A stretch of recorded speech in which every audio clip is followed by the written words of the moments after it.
चलिए सीधा मुद्दे पर आते हैं। हम अक्सर सोचते हैं ना कि आस्था और भक्ति बस पुराने मंदिरों और ग्रंथों तक ही सीमित है। लेकिन आज की हमारी इस चर्चा में हम कुछ ऐसा देखने वाले हैं जो इस पूरी सोच को बदल देगा। हम देखेंगे कि कैसे एक गहरा दार्शनिक विचार आज की दुनिया में एक बहुत बड़े परोपकारी मिशन में बदल गया है। आज का हमारा विषय है भक्ति की वास्तुकला, यानी एक अमूर्त भावना से लेकर जमीनी स्तर पर एक ठोस काम तक का सफर। शुरुआत करते हैं एक बहुत ही सीधे लेकिन गहरे सवाल से कि आखिर भगवान से मिलने का हक किसे मिलता है। मतलब क्या ये हक उन्हें मिलता है जो दिन रात कठोर पूजा पाठ करते हैं, या फिर उन्हें जिनका समाज में बहुत बड़ा रुतबा है। ये एक ऐसा सवाल है जो सदियों से हमारे मन में घूमता रहता है ना। हम मान लेते हैं कि भाई आध्यात्मिक कृपा चाहिए तो कुछ शर्तें तो पूरी करनी ही पड़ेंगी, लेकिन क्या सच में ऐसा है? चलिए इसे थोड़ा समझते हैं। तो हमारा पहला पड़ाव है आस्था के इन तथाकथित शर्तों को तोड़ना। दुनिया भर में ये माना जाता है कि भगवान को पाने के लिए कुछ सांसारिक योग्यताओं की जरूरत होती है। लेकिन आइए देखते हैं कि कैसे ये सारी धारणाएं एक झटके में खारिज हो जाती हैं। देखिए, सबसे आम बात जो कही जाती है वो ये कि भगवान को पाना है तो शारीरिक पवित्रता और बार बार नहाना बहुत जरूरी है। लेकिन जरा सोचिए, अगर सिर्फ नहाने धोने से भगवान मिल जाते तो इंसानों से बहुत पहले तो मछलियों को भगवान मिल गए होते, है ना। मछलियां तो बेचारी अपनी पूरी जिंदगी ही पानी में निकाल लेती हैं। तो ये बात एकदम साफ कर देती है कि महज बाहरी साफ सफाई अध्यात्म का पैमाना बिल्कुल नहीं हो सकती। अच्छा, एक और बड़ी मान्यता है कि बड़े बड़े बाल और जटाएं रख लो तो ज्ञान मिल जाएगा। पर यहां भी वही तर्क लगाइए। अगर सिर्फ लंबी जटाएं रखने से भगवान मिलते तो ये कृपा सबसे पहले भालुओं पर होती। भालू तो प्राकृतिक रूप से ही वैराग्यों जैसी लंबी जटाएं लिए घूमते हैं। मतलब हम बाहरी दिखावे को कितना ज्यादा महत्व देते हैं, जबकि असल कहानी कुछ और ही चल रही है। और अगर आपको लगता है कि एकदम संपूर्ण शारीरिक सुंदरता चाहिए तो वो भी गलत है। अगर भगवान सिर्फ सुंदर दिखने वालों को मिलते तो हमारी पौराणिक कथाओं में कुब्जा का जिक्र कभी नहीं आता। आपको याद होगा, कुब्जा का शरीर 3 जगह से टेढ़ा था। वो सुंदरता की कोई मिसाल नहीं थी, फिर भी उन्हें ईश्वरीय कृपा मिली। ये साफ दिखाता है कि आपकी शक्ल सूरत या बनावट का आध्यात्मिक योग्यता से कोई दूर दूर तक लेना देना नहीं है। अब कैसों की बात करते हैं। क्या धन दौलत से भगवान को पाया जा सकता है? बिल्कुल नहीं। अगर अमीरों को ही भगवान मिलते तो सुदामा का क्या होता? वो तो इतने निर्धन और दरिद्र थे कि उनके पास सांसारिक संपत्ति के नाम पर एक फूटी कौड़ी नहीं थी। फिर भी उनकी भक्ति को सबसे ऊपर रखा गया। तो यह बात तो पक्की है कि आपका बैंक बैलेंस कभी भी ईश्वर तक पहुंचने का रास्ता नहीं बन सकता। और आखिर में, क्या बहुत ज्यादा पढ़ा लिखा होना जरूरी है? अगर सिर्फ डिग्रियों वालों को भगवान मिलते तो गजराज यानी हाथी का क्या होता? उसने कभी किसी स्कूल से कोई औपचारिक शिक्षा नहीं ली। फिर भी कथाएं बताती हैं कि जब संकट के समय गजराज ने भगवान को पुकारा तो उसे कृपा मिली। इसका सीधा सा मतलब है कि आपकी शिक्षा और किताबी ज्ञान आध्यात्मिक रास्ते की कोई मजबूरी या शर्त नहीं है। तो अब आते हैं दूसरे अहम पड़ाव पर, मूल पैमाना, शुद्ध भावना।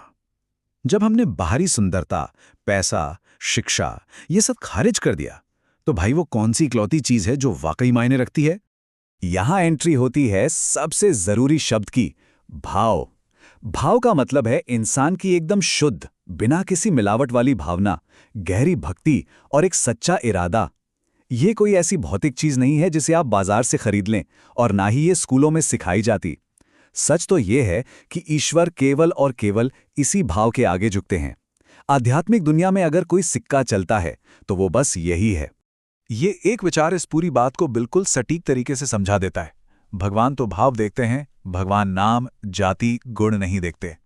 सोचिए, समाज ने हमें जिन जिन दायरों में बांट रखा है ना, चाहे वो हमारी जाति हो, हमारा नाम हो या हमारे सामाजिक गुण हो, ईश्वर के लिए वो बिल्कुल अर्थहीन है। उनका कोई मतलब नहीं। उनका पूरा का पूरा ध्यान बस इस बात पर होता है कि आपके अंदर की भावना कितनी शुद्ध है। जब भाव सच्चा होता है ना, तो बाकी सारी कमियां अपने आप छिप जाती हैं। चलिए अब बढ़ते हैं तीसरे हिस्से की तरफ, भक्तों का सहयोग। अब सवाल यह है कि इस शुद्ध भावना का व्यवहारिक रूप क्या होता है। इसे एक बहुत ही मशहूर और दिलचस्प पौराणिक किस्से से समझते हैं। उदाहरण के लिए आप हनुमान जी की विनम्रता को ही ले लीजिए। वो खुद बड़ी सादगी से मानते हैं कि वो तो बस एक चंचल बंदर है, जिनका स्वभाव ही है कभी इस डाली पर तो कभी उस डाली पर छलांग मारना। वो कहते हैं कि मुझ में कोई भी महान या पारंपरिक गुण नहीं है, लेकिन उनके भाव की उस गजब की शुद्धता ने ही उन्हें वो सर्वोच्च स्थान दिलाया। अपनी कमियों को स्वीकार करना और फिर भी एक सच्ची भक्ति रखना, यही सबसे बड़ी ताकत है। और भक्ति में इस सहयोग या तालमेल का जो कॉन्सेप्ट है ना, वो और भी अद्भुत है। विभीषण और हनुमान जी के बीच के इस तालमेल को ही देख लीजिए। विभीषण जी को ये पता था कि माता सीता कहाँ हैं, लेकिन उनका लक्ष्य था भगवान राम से मिलना। और दूसरी तरफ हनुमान जी भगवान राम से मिल चुके थे, लेकिन उन्हें माता सीता की खोज करनी थी। तो हुआ क्या, दोनों ने अपनी अपनी कमियां साझी की और एक दूसरे का लक्ष्य पूरा किया। हनुमान जी ने राम जी से मिलाने का वचन दिया और विभीषण जी ने सीता माता का पता बता दिया। ये एक इतना खूबसूरत उदाहरण है कि कैसे शुद्ध भाव वाले लोग एक दूसरे को आध्यात्मिक मंजिल तक पहुंचाने में मदद करते हैं। हमारा आखिरी और सबसे अहम पड़ाव, आधुनिक भक्ति, कैंसर अस्पताल। अब हम देखेंगे कि कैसे भाव का ये पुराना सिद्धांत आज 21वीं सदी के भारत में एक बहुत ही जबरदस्त और आधुनिक परोपकारी काम में बदल रहा है। 200 करोड़ रुपए। जी हां, आपने बिल्कुल सही सुना। यह कोई छोटी मोटी रकम नहीं है। यह बड़ा आंकड़ा इस बात का जीता जागता सबूत है कि जब शुद्ध भावना और एक सामूहिक संकल्प एक साथ मिलते हैं ना, तो कितना बड़ा निवेश किया जा सकता है। यह पैसा किसी दिखावे के लिए नहीं है, बल्कि ये उसी सच्ची भक्ति और परोपकार की भावना से निकला है जिसके बारे में हम अभी बात कर रहे थे। तो आखिर ये 200 करोड़ रुपए का निवेश हो कहाँ रहा है? ये हो रहा है बागेश्वर धाम कैंसर अस्पताल के लिए। मध्य प्रदेश के छतरपुर जिले में बन रहा ये अस्पताल 100 बिस्तरों की क्षमता वाला एक विश्व स्तरीय रिसर्च सेंटर होगा। और सबसे बड़ी बात, यहाँ गरीबों का मुफ्त इलाज किया जाएगा।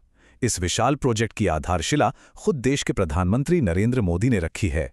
ये दिखाता है कि कैसे आज के समय में धार्मिक भावनाएं समाज के सबसे कमजोर वर्ग के स्वास्थ्य और भलाई के लिए इतना बड़ा बुनियादी ढांचा खड़ा कर रही हैं। और इस पूरे प्रोजेक्ट का जो सबसे शानदार विजन है ना, वो इस एक लाइन में छुपा है। अभी तक अस्पतालों में मंदिर थे, अब मंदिर में अस्पताल होगा। यकीन मानिए, ये सिर्फ शब्दों का खेल नहीं है, ये सोच में एक बहुत बड़ी क्रांति है। पहले हम क्या करते थे? बीमारी में बस प्रार्थना करते थे और अस्पताल के किसी कोने में एक छोटा सा मंदिर बना देते थे। लेकिन अब वो धार्मिक स्थल खुद एक आधुनिक अस्पताल को जन्म दे रहा है। ये स्वास्थ्य सेवा को ही सीधे सीधे पूजा और भक्ति का रूप बना देने का एक बेहतरीन प्रयास है। तो आखिर में ये विचार हमें सोचने पे मजबूर कर देता है कि अगर एक अस्पताल ही मंदिर बन जाए तो आज के दौर में भक्ति का असली मतलब कैसे बदल जाता है। क्या इंसानियत की सेवा और किसी गरीब का मुफ्त इलाज करना ही आज के युग की सबसे बड़ी पूजा नहीं है? आज यही शुद्ध भाव एक विश्व स्तरीय कैंसर अस्पताल का रूप ले रहा है, जो आगे चलकर लाखों लोगों की जान बचाएगा। सोचिएगा जरूर इस बारे में। इस चर्चा में जुड़ने के लिए आपका बहुत बहुत धन्यवाद।